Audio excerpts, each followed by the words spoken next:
آج میں آپ کو بتاؤں، امام اگر نماز پڑھا رہا ہے، مسئلہ سن لیجیے، اگر نماز پڑھا رہے ہیں، آپ نماز میں نہیں ہیں، باہر کھڑے تھے، کچھ غلطی نظر بھی آ گئی امام کی اور آپ نے پیچھے سے لقمہ دیا کھڑے ہو کر، اور امام نے لقمہ لے لیا تو پوروں کی نماز گئی۔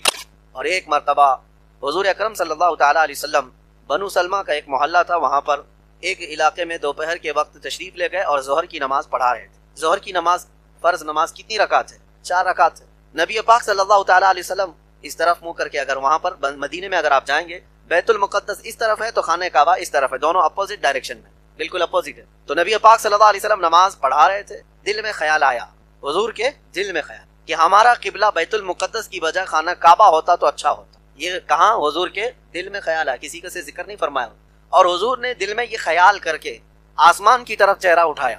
ایک بار، 2 بار نبی پاک صلی اللہ علیہ وسلم اپنا چہرہ آسمان کی طرف اٹھا رہے تھے، کس سوچ سے، کس امید سے کہ قبلہ ہمارا بیت المقدس کی بجائے خانہ کعبہ ہوتا۔ میاں ہماری اور آپ کی نماز اور ہے، ہمارے دل میں کسی اور چیز کا خیال آئے تو نماز خراب ہو، لیکن وہ رسول رحمت ہیں، ان کے دل میں خیال آئے تو مولا آیتیں بھیجتا ہے۔ رب تعالیٰ نے جبرائیل امین کو نماز کی حالت میں بھیجا آیت دے کر، اور وہی آیت آج ہم نے تلاوت کی ہے اپنی نماز میں۔ جبرائیل امین آئے، رسول کریم صلی اللہ تعالی علیہ وسلم کو آیتیں سنانے لگے، حالت نماز میں وہی اتر رہی ہے، اور کیا پیغام تھا؟ قد نرا تقلب وجهك فی السماء، اے محبوب ہم آپ کا آسمان کی طرف چہرہ اٹھانا دیکھ رہے ہیں۔ رب تبارک و تعالیٰ فرماتا ہے ہم آپ کا چہرہ اٹھانا دیکھ رہے ہیں۔ فلنولینک قبلۃ ترضاها، اے محبوب ہم آپ کو اسی طرف پھیر دیں گے جہاں آپ کی رضا ہوگی، جہاں آپ کی خواہش ہے، جہاں آپ کی مرضی ہے۔ اسی لیے امام اہل سنت فاضل بریلوی رحمۃ اللہ تعالیٰ علیہ فرماتے ہیں خدا کی رضا چاہتے ہیں 2 عالم، پوری کائنات کس کی رضا چاہتی ہے؟ اللہ راضی ہو جائے، تم بھی چاہتے ہو، ہم بھی چاہتے، ساری دنیا چاہتی۔ خدا کی رضا چاہتے ہیں 2 عالم، خدا چاہتا ہے رضا محمد، لیکن خدا کس کی رضا چاہتا ہے؟ میرا حبیب راضی ہو۔ آیت تو اتر گئی، ہم آپ کو اس طرف پھیر دیں گے جس طرف آپ کی مرضی ہے اے محبوب، لیکن اسی کے فوراً بعد دوسری آیت آئی، فَوَلِّ وَجْهَكَ شَطْرَ الْمَسْجِدِ الْحَرَامِ، دیر کس بات کی اے محبوب، اسی نماز میں اپنا چہرہ آپ خانہ کعبہ کی طرف کر لیں، اسی نماز میں، یہ نہیں کہ ابھی ظہر ہو جانے تو عصر کے بعد، نہیں، رسول کی رضا ہے، 2 رکعت ہو چکی، ابھی آپ چہرہ پھیر لیں۔ حضور کی رضا میں کسی بات کی تاخیر مولا نہیں فرماتا، مولا نہیں فرماتا۔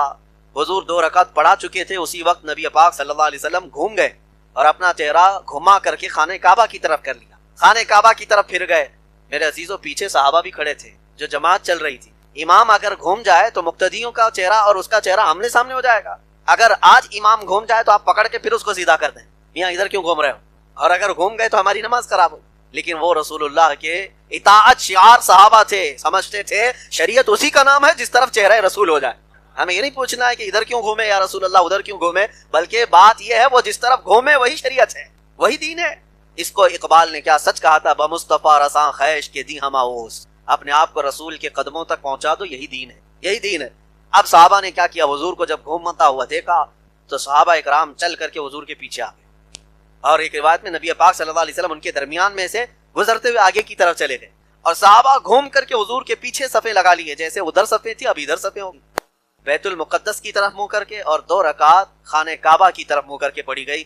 ایک ظہر کی نماز، وہ آج بھی مسجد موجود ہے مدینے میں جس کو مسجد قبلتین کہتے ہیں، جہاں پر یہ قبلہ بدلنے کا حکم نازل ہوا تھا، جہاں یہ آیتیں اتری تھی وہاں آج مسجد بنائی گئی ہے، اس کا نام مسجد قبلتین ہے، یعنی 2 قبلوں والی مسجد، 2 قبلوں والی مسجد۔ اور صرف یہ میرے نبی کی خصوصیت ہے، رسول پاک کی خصوصیت ہے کہ آپ کے لقب میں ایک نام آتا ہے امام القبلتین، امام القبلتین، مطلب دونوں قبلوں کے امام ہیں میرے آقا۔ پہلے کے انبیاء جتنے بھی آئے ان کا قبلہ بیت المقدس تھا، وہ ایک قبلے کی امامت تو کرتے رہے، لیکن میرے آقا بیت المقدس کے قبلے کی بھی امامت فرمائے اور خانہ کعبہ کے قبلے کی بھی امامت فرمائے، اسی لیے رسول پاک صلی اللہ علیہ وسلم امام القبلتین کہلائے۔ نماز تو ہو گئی، یہاں پر بہت سارے پیغامات ہیں۔ اللہ تعالیٰ فرماتا ہے بعض اس کے بعد ہوا افواہ اڑانا شروع کر دیا مدینے میں کہ یہ کیسی بات ہو گئی کہ پرانا قبلہ ان لوگوں نے بدل لیا، پرانی چیز بدلی، یہودی تھے مدینے میں، عیسائی تھے، وہ سب جانتے تھے کہ قبلہ بیت المقدس۔ تو اللہ تبارک و تعالیٰ نے فرمائے ان کے متعلق سَيَقُولُ السُّفَهَاءُ مِنَ النَّاسِ، سفہاء ان کو کہا گیا ہے، اے رسول ان قریب بیوقوف لوگ یہ کہنے لگ جائیں گے، بیوقوف لوگ، کہ رسول نے قبلہ کیسے بدل لیا، کیا شریعت ان کے گھر کی ہے؟ رسول تو اللہ تبارک و تعالیٰ کے آخری پیغمبر ہیں، ان کے لیے احکام اترے، اور اللہ نے فرمایا وَمَا أَنْتَ بِتَابِعٍ قِبْلَتَهُمْ، اے محبوب آپ ان کے قبلے کی پیروی کرنے والوں میں سے نہیں ہیں، آپ تھوڑی نا مقتدی ہیں ان کے، آپ امام ہیں، جس طرف آپ گھومیں گے سب کا قبلہ وہی ہے۔ حضور پاک صلی اللہ تعالیٰ علیہ وسلم کی افضلیت اور فضیلت یہاں پر بیان کی گئی پہلے صفحے میں. اور پھر اب دیکھیں صحابہ کی اطاعت شعاری کیا تھی. اللہ اکبر. انہوں نے پوچھا بھی نہیں نماز میں کہ ادھر سے حضور ادھر کیوں ہوئے. خود رسول پاک صلی اللہ علیہ وسلم نے نماز کے بعد فرمایا اے مسلمانوں مبارک ہو اب اللہ تعالیٰ نے ہماری پسند کا قبلہ خانہ کعبہ کر دیا اور قیامت تک کے مسلمانوں کے لیے اب قبلہ خانہ کعبہ ہوگا. حضور نے یہ پیغام دیا, بشارت دی. اب سنیے صحابہ کرام رضوان اللہ تعالیٰ علیہ مجمعین کتنا فوری عمل کرنے والے, جس کو کہتے ہیں کوئک طریقے سے فوراً حضور کا فرمانا ہے ادھر عمل کی. وہ یہ سوچتے بھی نہیں. شراب بھی جب حرام ہوئی تھی جس کے ہاتھ میں پیالے تھے وہیں سے چھوڑ دیا تھا انہوں نے. کوئی اگر ہونٹوں تک لگایا تھا اور فرمان رسول سنائی دے دیا کہ آج سے شراب حرام ہے, وہیں سے انہوں نے پھینک دیا. 50 سال پرانی شراب پھینک دیا. مدینے کی پوری نالیاں جو ہے گٹر شراب سے بھر گئی تھی, سب نے توڑ دیے تھے. وہ فرمان رسول پر اتنی تیزی سے عمل کرتے تھے کہ چوں چرا نہیں, کیوں اور کیا وجہ بھی نہیں پوچھتے. اب میں آپ کو جو بات بتا رہا ہوں اور تعجب کی ہے, یہ وہ صحابہ تھے جنہوں نے حضور کو گھومتے ہوئے تو دیکھا تھا, حضور کے پیچھے نماز پڑھے. اب ان کی ظہر تو ہو گئی, واپس جا رہے تھے مدینہ طیبہ کی طرف. بیچ راستے میں کچھ صحابہ اور بھی کہیں جماعت سے نماز پڑھ رہے تھے, تو حضور کے پیچھے پڑے ہوئے جو صحابہ تھے وہ گزر رہے تھے. انہوں نے دیکھا کہ ایک جماعت یہاں نماز پڑھ رہی ہے اور ان کا قبلہ بیت المقدس کی طرف ہے. ان کو تو پتہ نہیں ہے, لیکن ان کو پتہ ہے کہ رسول اللہ کے پیچھے یہ نماز پڑھ کر کیا ہے. تو گزرتے گزرتے نماز کی حالت میں وہ جو صحابہ تھے, پیچھے سے ایک صحابی نے پکار کر کہا اے مسلمانوں اللہ کے رسول کی مرضی کے لیے اللہ نے قبلہ بدل دیا, اب بیت المقدس نہیں خانہ کعبہ قبلہ ہے. پیچھے سے آواز دے رہے ایک صحابی اور سارے صحابہ گھوم کر خانہ کعبہ کی طرف. کیوں؟ ان کے کانوں میں بات یہ پڑی کہ رسول اللہ نے فرمایا. آج میں آپ کو بتاؤں, امام اگر نماز پڑھا رہا ہے, مسئلہ سن لیجیے آپ, اگر نماز پڑھا رہے ہیں, آپ نماز میں نہیں ہیں, باہر کھڑے تھے, کچھ غلطی نظر بھی آ گئی امام کی اور آپ نے پیچھے سے لقمہ دیا کھڑے ہو کر, اور امام نے لقمہ لے لیا تو پوروں کی نماز گئی. کیونکہ خارج نماز اگر کوئی ہے, نماز میں نہیں تھا, باہر کھڑا ہوا تھا اور کھڑے ہو کر کے اس نے لقمہ دے دیا, اس کا لقمہ اگر امام نے لے لیا تو امام کی بھی نماز گئی اور سب کی بھی نماز گئی. ہاں نماز کے اندر جو موجود ہے وہ اگر لقمہ دیتا ہے تو امام اگر اس کا لقمہ لیا تو نماز صحیح ہے, درست ہے. خارج نماز اگر کوئی کہہ رہا ہے, یعنی جیسے میں کھڑا تھا اور سجدے کے بعد دوسری رکعت کے لیے کھڑا ہونا تھا لیکن ہم بیٹھ گئے, یاد نہیں تھا, بیٹھ رہے تھے لیکن باہر کھڑا ہوا کوئی آدمی برابر واچ کر رہا ہوگا, دیکھ رہا ہوگا, اس نے چلا کر کہا اللہ اکبر, وہ نماز میں نہیں تھا. امام کو یاد آیا اور کھڑا ہو گیا دوسرے کی تکبیر سن کر, تو یہ باہر والے کی تکبیر کا لقمہ لے کر اگر امام کھڑا ہوا تو اس کی نماز باطل, ختم ہو. اور جو پیچھے تھے بیچارے ان کی بھی نماز گئی, امام کی گئی تو سب مقتدیوں کی. یہ مسئلہ میں اس لیے بتا رہا ہوں کہ یہ ہمارا اور آپ کا معاملہ ہے, لیکن مدینے میں وہ صحابہ جو خانہ کعبہ کی بجائے بیت المقدس کی طرف منہ کر کے پڑھ رہے تھے, لیکن پیچھے سے کھڑے ہو کر کے ایک صحابی نے جو نماز میں نہیں تھے, انہوں نے پکار کر کہا ہے مسلمانوں قبلہ بدل گیا ہے, بیت المقدس نہیں خانہ کعبہ ہے. نماز کی حالت میں غیر نمازی جو خارج نماز, اس کا لقمہ یہ صحابہ نے لیا اور نماز کی حالت میں پھر گئے, لیکن کسی کی نماز خراب نہیں ہوئی, کسی کی نماز نہیں ٹوٹی. کیوں؟ اس لیے کہ وہ صحابہ فرمان رسول پر عمل کر رہے تھے. جب رسول پاک کی اطاعت میں ہے تو وہ عبادت میں ہے. یہاں تک کہ ایک آیت ہے 9ویں پارے میں, آپ جب تلاوت ہوگی تو بتاتا ہوں. حضور پاک صلی اللہ تعالیٰ علیہ وسلم ایک صحابی کا نام لے کر پکار رہے تھے, فلاں بن فلاں کہاں ہے؟ وہ نماز میں تھے, وہ نماز میں تھے. حضور نے 2 مرتبہ پکارا تو وہ نماز اپنی کمپلیٹ کر کے پھر آئے حضور کے پاس. مسئلہ سنیے آپ, جب وہ آئے تو حضور پاک صلی اللہ علیہ وسلم نے پوچھا میں نے تمہیں پکارا, آواز دی, تم کہاں تھے؟ تو انہوں نے کہا یا رسول اللہ نماز پڑھ رہا تھا. کہا تمہیں اللہ کا فرمان یاد نہیں, یا ایھا الذین آمنوا استجیبوا للہ وللرسول اذا دعاکم, اے ایمان والو جب اللہ اور اس کے رسول بلائیں فوراً حاضر ہو جاؤ. صحابی نے پوچھا یا رسول اللہ نماز کی حالت میں بھی, یعنی نماز پڑھ رہا ہوں اس وقت بھی اگر آپ بلائیں تب بھی؟ تو سنو مسئلہ. حضور نے فرمایا ہاں اگر نماز کی حالت میں 1 رکعت ہوئی تھی, حضور نے بلایا, تم وہیں چھوڑ کر کے آ گئے نماز, نبی پاک صلی اللہ علیہ وسلم کی بارگاہ میں حاضر ہوئے, حضور نے تمہیں کام کے لیے بازار بھیجا, سامان لائے, کسی کو پہنچانے کے لیے کہا, پہنچایا, راستے میں لوگوں سے بات چیت کیا, ملاقات کیا, گھر گئے, واپس آئے, فرمایا گیا جہاں 1 رکعت چھوٹی تھی اس کے آگے سے کنٹینیو کرے, اس لیے کہ ابھی بھی وہ نماز میں ہی ہے, ابھی بھی وہ عبادت میں ہے. کیوں؟ اس کی نماز باطل نہیں ہوئی, جتنی دیر وہ باہر گیا تھا وہ اپنی مرضی سے نہیں, وہ مرضی رسول سے گیا تھا. پتہ یہ چلا. اسی کو امام اہل سنت فاضل بریلوی کی بات یاد آتی ہے, ان کے عشق کا جواب سنو. انہوں نے فرمایا ہے کہ ثابت ہوا کہ جملہ فرائض فروع ہیں. فروع کا مطلب سمجھتے ہیں, ایک اصل ہے ایک فرع, ایک اصل ہے ایک فرع ہے. اصل جیسے عشاء کی 4 رکعت فرض نماز, یہ کیا ہے؟ اصل ہے. اس کے علاوہ جو وطر کو چھوڑ دیں, نفل جو چیزیں ان کو فرع کہیں. ایک اصل ہے ایک فرع ہے.